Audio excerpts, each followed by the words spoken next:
Welcome to Dementia Dialogue. Our episode today is the second of two exploring the relationship between research participants and researchers and the evolution of that relationship in the research process. We hear from Brenda Hounman, a woman living with dementia for the past 20 years.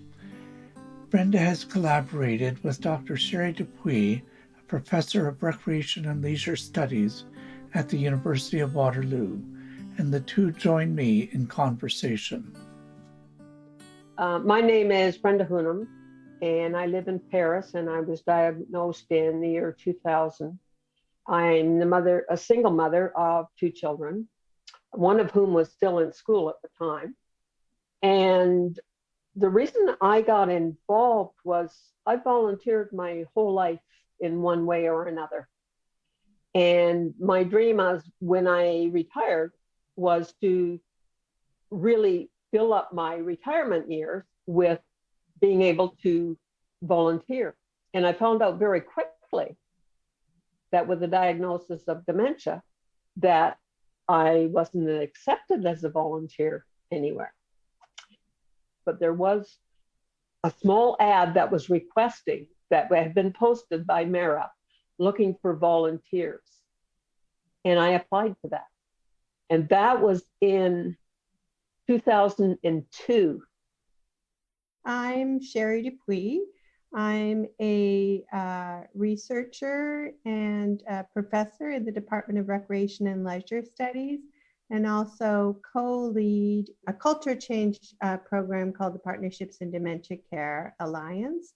I got my job at the University of Waterloo in 2001, so right before Brenda joined us, and was part of my job when I was hired was to be the, at that time, Associate Director of Research for the MAREP Alzheimer Research and Education program. And we very quickly determined, I think, that in order for our work to be relevant to people with dementia, we needed to ensure that they were included in what we were doing, whether it was research or education. Brenda, you mentioned the Changing Melodies project as being the first one that you got involved with. Could you just describe that a little bit for our listeners? Well, that was a forum there were persons with dementia sitting on the committee, and there were care partners sitting on the committee, and as well as staff from MAREP and other professionals. But it was a forum for and geared for persons with dementia and their partners in care, and was very unique at the time. It was quite unique to be able to go into a learning experience where you felt totally comfortable. And persons with dementia, there was always a quiet room made available for them. When we were sitting on the committees, we were always listened to, and our expertise was respected. But not only our expertise as a person with dementia, but our expertise that we had just gained in life. We were still valued as a whole. And that was huge. I had a lot of learning to do in the beginning days. As she said, this was really charting new territory. There wasn't really, we looked worldwide for a forum that was basically engaging with people with dementia as co-creators, co-researchers in everything that we were doing. And it was very new at the time. And so as a researcher, I had learned how to do research in a particular way, and always needed to be in control of things. The first Changing Melody had to be canceled because of the low registration of people living with dementia and care partners.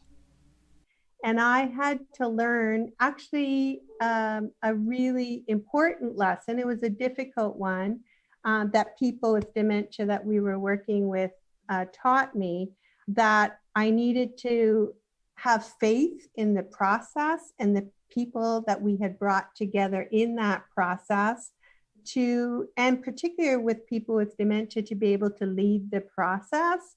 So I went to people living with dementia who were on the committee and said, my goodness, what went wrong? Like, what did we do wrong? And I was very fortunate that people like Brenda and the other people with dementia on the committee were very honest with me. And they said, you weren't listening, you weren't hearing us. And I think it's because people with dementia knew what they needed, and we were able to communicate that to other people with dementia. I'd like to add to that, because this is the very important part, I think, of this partnership, is the reason that I still stayed there was the fact that we were able to come back together again and do that.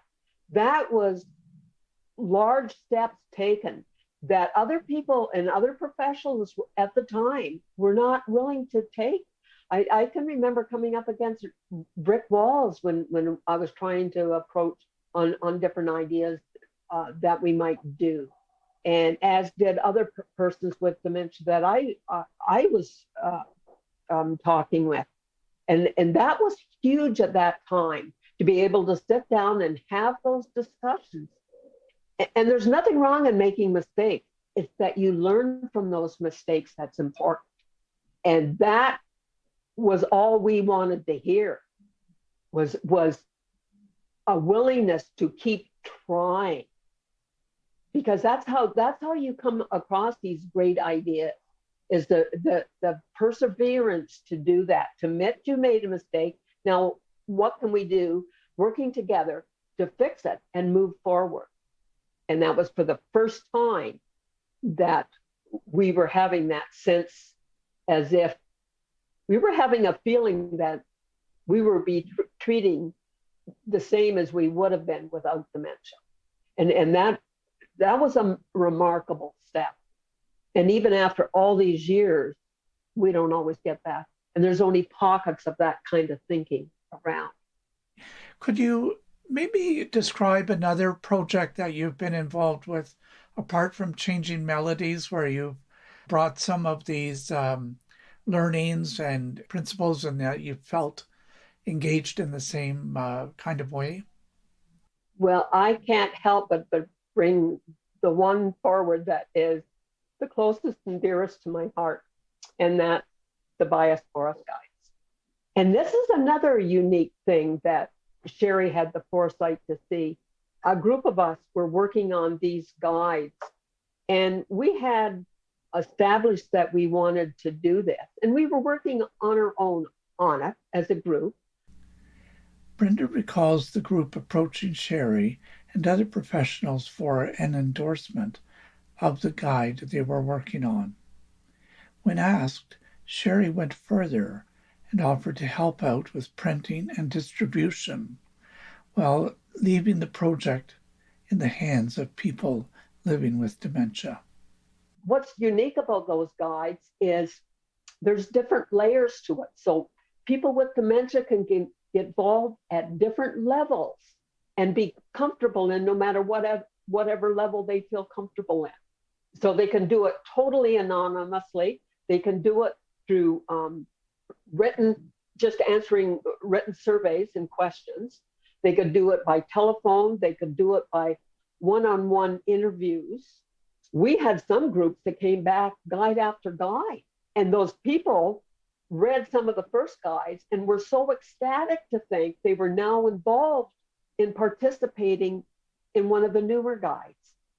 I think what was so remarkable about the Bias Forest Guides too, because it really was led by people with dementia, and they actually were the researchers. And so they would go out and facilitate the focus groups or do the interviews, and the MAREP staff would just support them in doing that. So they were actually the researchers facilitating those qualitative research methods while the MAREP staff supported them in that. So there's so much stigma and assumption around what people with dementia are capable of doing, but we watch them be researchers. But I learned a lot from that. And then when I started to work with Sherry and that through these projects, and Lisa on these projects, the knowledge that was gained and formulated just became much more solid on the actual researching, and we became quite comfortable in doing that, mainly because we knew we had that support person sitting right next to us. Yeah, kind of a consultant. Yes, yeah. Yes. It was really a win-win for both sides. I made a connection between this approach to research and participatory action research. While agreeing, Sherry went on to say, we also wanted to develop our own sort of methodology. And so we actually worked with Brenda and other people with dementia who had been partners with us, as well as care partners and professionals.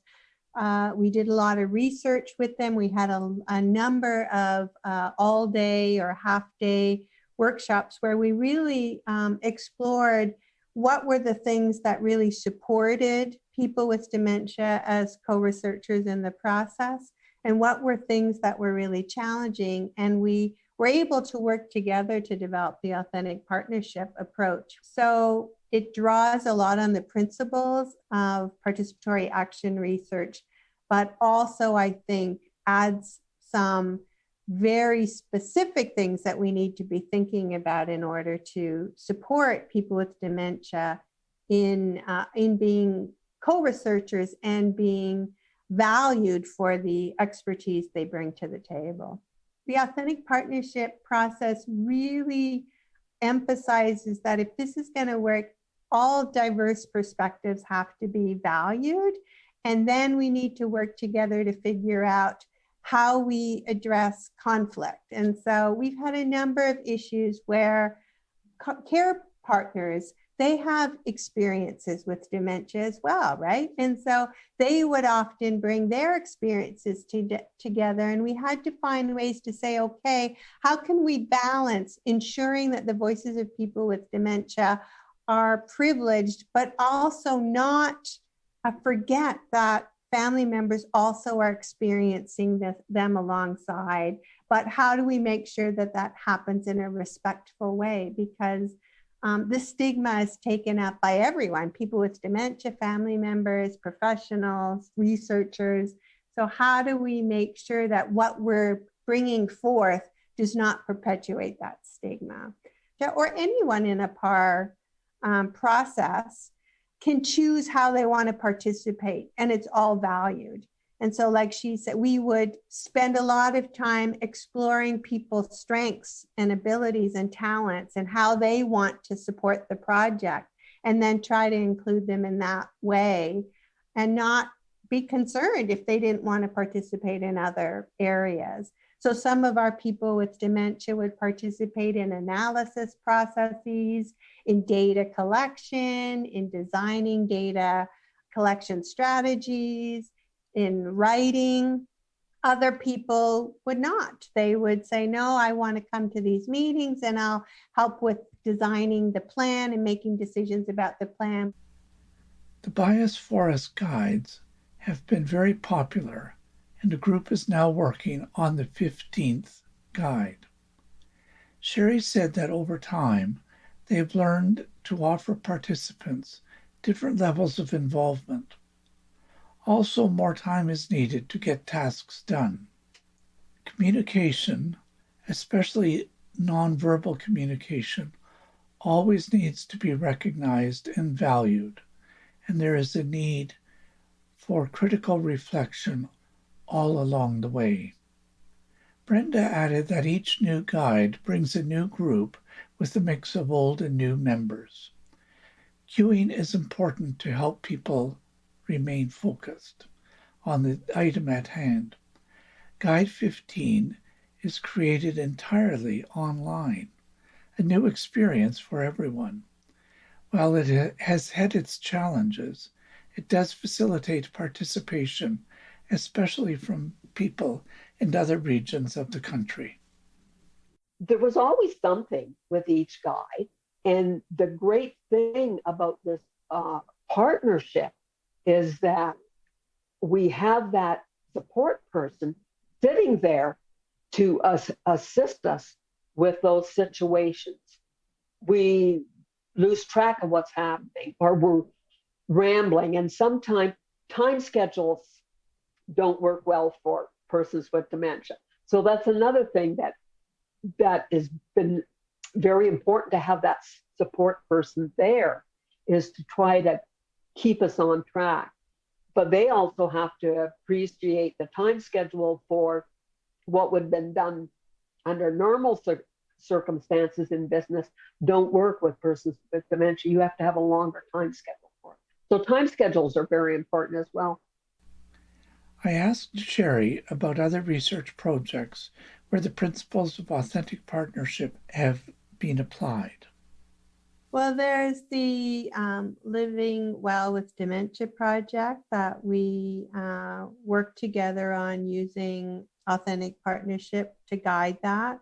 We've just published a paper on that we're all very proud of. And so that's one project where we did some strategic planning in MAREP and worked really closely with very diverse stakeholders to sort of identify where the key gaps were. And what kept coming out from all key stakeholders was there wasn't enough sort of information in an accessible way for people with dementia and their care partners to help them with self-management. So we brought a bunch of people together and committed to creating that resource. And we worked over, I think a couple of years on that project.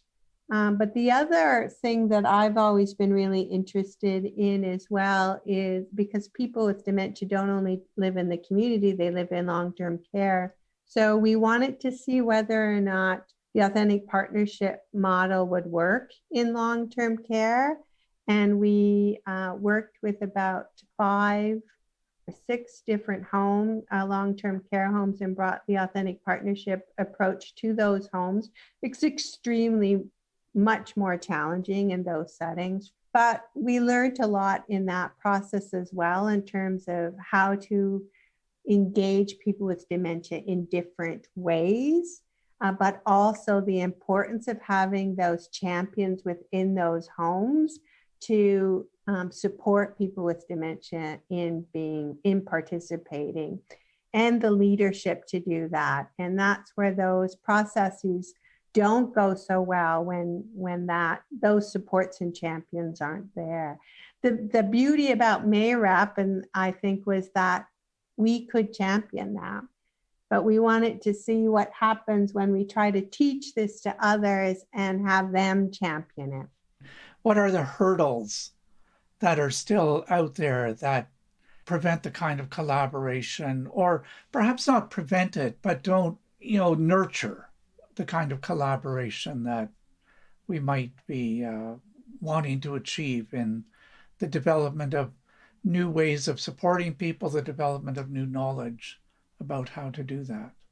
There are so many hurdles in doing this type of work. I mean, I still get reviews back from grants where reviewers tell me that people with dementia can't be, co-researchers. So, but I know from my colleagues trying to do this in other universities, and from people with dementia who really want to be involved in this, that they're often shut out because there's still a belief. So I think stigma still is alive and well in society, and that's really been brought to the forefront, both in terms of ageism and the stigma associated with dementia with the pandemic. That's really come out for me. And so I think until people realize that people with dementia at all phases along the journey have the capacity to share their experiences and engage in different ways. And that's going to look very different for every person, but they can contribute. And until people understand that and then are willing to do the work to support that, I think this doesn't happen. I think our whole academic system doesn't really support this kind of work because it takes a lot more time to do this kind of work.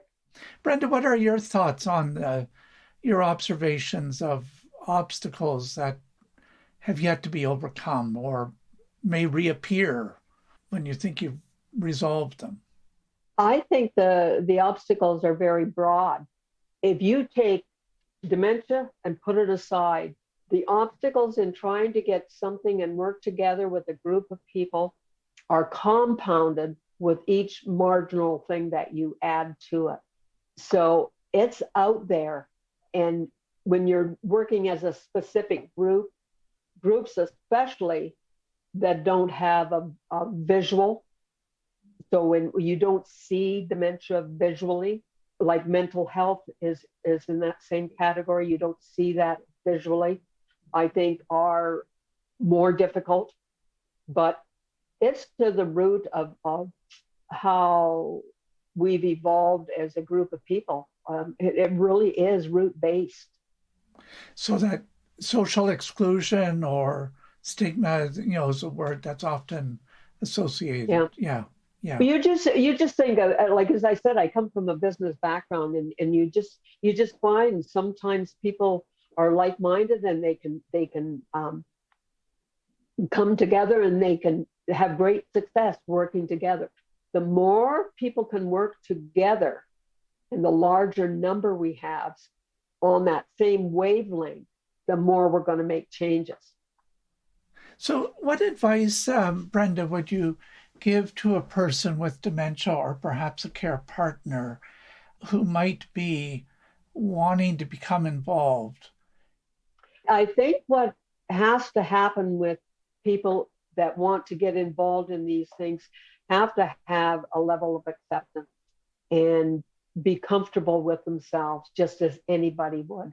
So I don't think it's any different for people with dementia. We have to get to that point where we have to be accepting of who we are and know that we have this expertise and voice it. And that's easier said than done.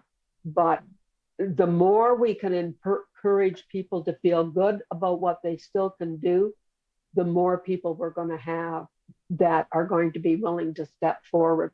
And the more comfort that they see in the situations and that they're accepted for exactly who they are and that they are unique individuals, the better chance we have of making bigger changes. One of the principles in the authentic partnership model that we learned from Brenda and the people who participated in that first one is we thought we were listening, but we weren't actually acting on what they were asking for. And so there was no accountability. And so in authentic partnerships, it's not just about listening, it's about every single decision that's made, coming back to it and being accountable and showing how have we addressed that. You know how you vet employees when you're hiring them?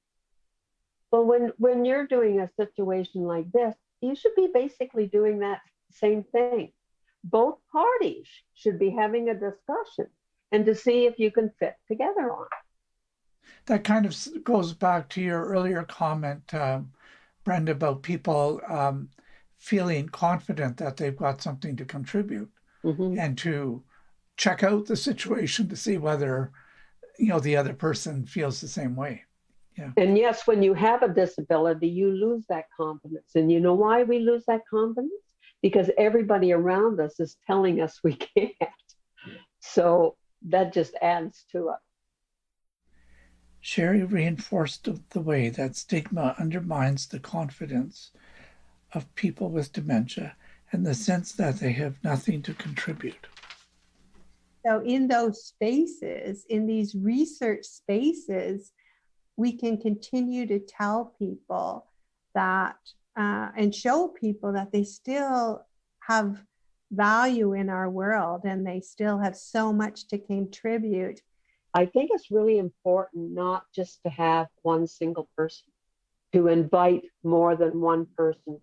I've heard my peers, and I'm one of the first ones to say it myself, that we feed off each other. We feel motivated when we're working on a project together. So I want to thank you both very much for your time today, but I also want to thank you, just as people, for the pioneering work that you did. I learned a lot from you two, so thank you. The collaboration between Brenda and Sherry has been fruitful. The Bias Forest Guides are now in reprint. You could find out more about the guides on our website. The authentic partnership approach has influenced researchers and practitioners in many fields. An article about it is also on our website. The Research Institute on Aging at the University of Waterloo, of which the Murray Alzheimer's Research and Education Program is a part, is donating a set of all 15 guides to one of our lucky listeners. To win this set, write to dementia.dialogue@lakeheadu.ca and put guide in the subject line. Thank you to our partners at the Center for Education and Research on Aging and Health at Lakehead University and to the Public Health Agency of Canada. Thank you for listening, and if you have any thoughts or ideas on this or other episodes, please write to us at dementia.dialogue@lakeheadu.ca. My name is David Harvey.